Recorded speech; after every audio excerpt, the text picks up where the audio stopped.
আসসালামু আলাইকুম, hello everyone, welcome back to my another new blog.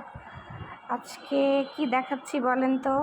আমরা বগুড়াবাসীরা সবাই আলুর প্রতি এত বেশি আসক্ত।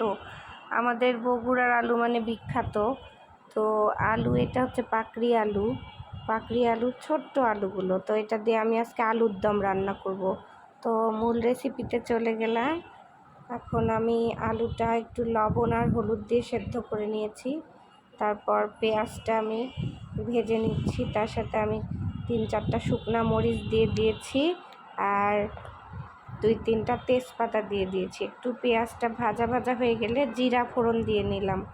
অল্প কিছু জিরা অ্যাড করে দিলাম, গোটা জিরা।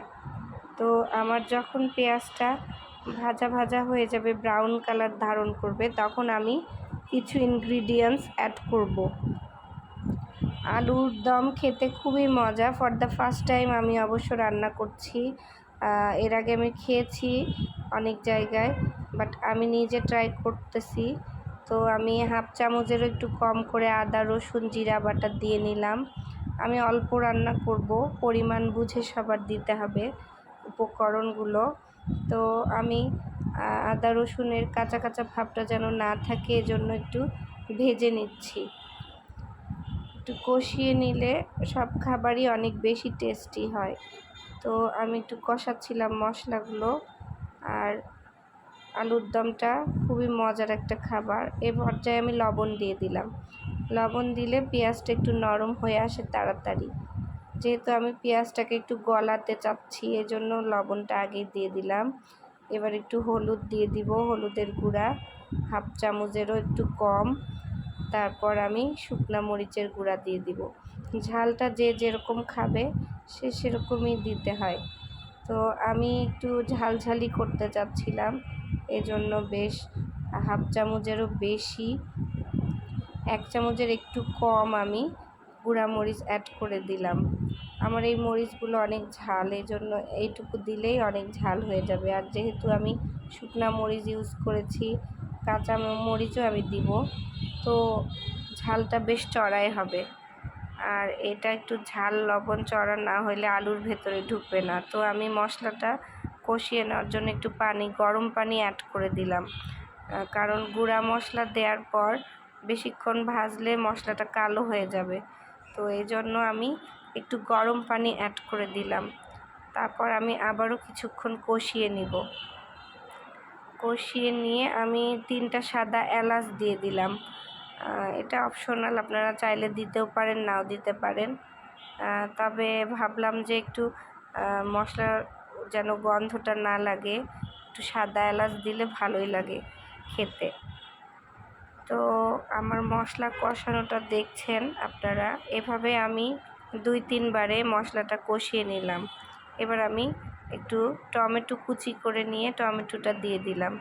এটা অনেকে পিউরি করেও দেয়, অপশনাল, পিউরি করার দরকার হয় না, কারণ এভাবে দিলে একটু পরে টমেটোটা গলে যায়।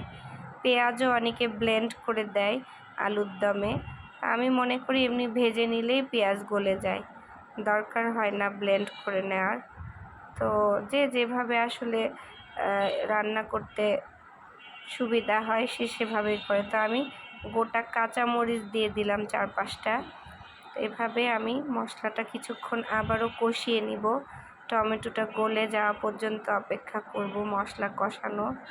তারপর আসলে বগুড়ার মানুষের আলুর প্রতি ভালোবাসাটা অনেক বেশি। আমাদের প্রত্যেকের ঘরেই মোটামুটি 4-5 রকমের আলু পাওয়া যাবেই। আমার ঘরেও থাকে হল্যান্ডার আলু, পাকড়ি আলু, তারপর হাগরাই আলু, ছোট আলু। এগুলো আলুর মানে ধরন এত বেশি আমরা বুঝি, এবং আমাদের আলুর প্রতি ভালোবাসা অনেক বেশি। তো আমি আলু, সেদ্ধ করা আলু ছিলে নিয়ে আমি ওভাবেই দিব, এটা চটকানো যাবে না, গোটা অবস্থাতেই দিতে হবে মশলার সাথে। এবার আমি আলুটা কিছুক্ষণ কষিয়ে নিব। এটা রুটি, পরোটা, ভাত সব কিছুর সাথে অনেক বেশি মজাদার একটা ডিশ। সবারই বাড়িতে আলু কম বেশি থাকেই। তো আপনারা চাইলে আমার রেসিপি ফলো করে এভাবে রান্না করতে পারেন, অনেক বেশি সুস্বাদু হয় এটা খেতে। যদিও আমি আজকে প্রথম রান্না করছি, বাট আমারটা খুবই মজা হয়েছিল এই প্রসেসে রান্না করে। তো আমি কিছুক্ষণ কষিয়ে নিব আলুটা। যখন তেল ছেড়ে আসবে তখন আমি আবার গ্রেভি বাড়ানোর জন্য একটু পানি অ্যাড করে দিব, গরম পানি, কারণ অনেকে এভাবেই খেতে পছন্দ করে। আমি একটু গ্রেভি খাই। এ পর্যায়ে আমি একটু চিনি দিয়ে দিয়েছি আর একটু হালকা সামান্য পরিমাণ লবণও আমি অ্যাড করেছি। এ পর্যায়ে মনে হয়েছে লবণটা দেয়া প্রয়োজন অল্প, আমি একটু লবণও দিয়ে দিয়েছি আর একটু টেস্টিং সল্ট দিয়ে দিয়েছি।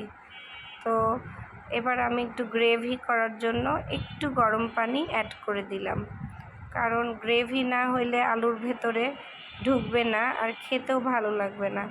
তো এই জন্য আমি একটু গ্রেভি করার জন্য 2 ধাপে পানি অ্যাড করে দিব, আবারও একটু পানি দিব কষিয়ে নিয়ে।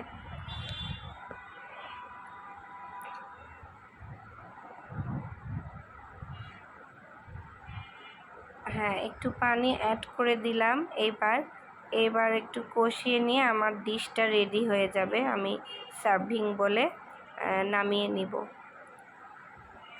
তো এই ডিশটা আমি আজকে আমার খাবারের মেনুতে ছিল। আজকে শুধু গরুর মাংস ভুনা করেছিলাম আর বাচ্চাদের জন্য পাবদা মাছ রান্না করেছিলাম। তো তার সাথে ভাবলাম সাইড ডিশ হিসেবে আলুর দমটা খুব ভালো লাগবে। আসলেও অনেক ভালো হয়েছিল, খেতে অনেক মজা হয়েছিল এবং দেখতেও যেরকম অনেক টেস্টি লাগছে, খেতেও অনেক বেশি মজা হয়েছিল। তো এই পর্যায়ে আমি একটু ঢাকনা দিয়ে কিছুক্ষণ বয়েল করে নিব, কারণ আলুর ভেতরে যেন সব মশলা গ্রেভিটা ঢুকে যায়। তো এই তো তৈরি হয়ে গেল আমার মজাদার আলুর দম। আপনারা এভাবে তৈরি করে খেতে পারবেন। ধনিয়া পাতা থাকলে সেটাও দিতে পারবেন, তাহলে আরও বেশি সুস্বাদু হয়। তো এই তো আজকে আমার রসুন দিয়ে গরুর ভুনা ছিল, এটা গোটা রসুন দিয়েছিলাম আমি। এটা আমার জামাই খেতে খুব পছন্দ করে, আমিও খেতে খুব পছন্দ করি।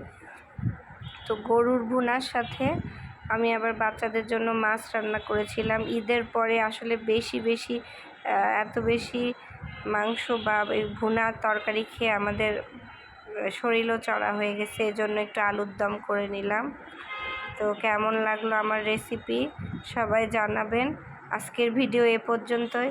আল্লাহ হাফেজ, সবাই ভালো থাকবেন। দেখা হবে অন্য কোনো ভিডিওতে। Till then take care. আল্লাহ হাফেজ।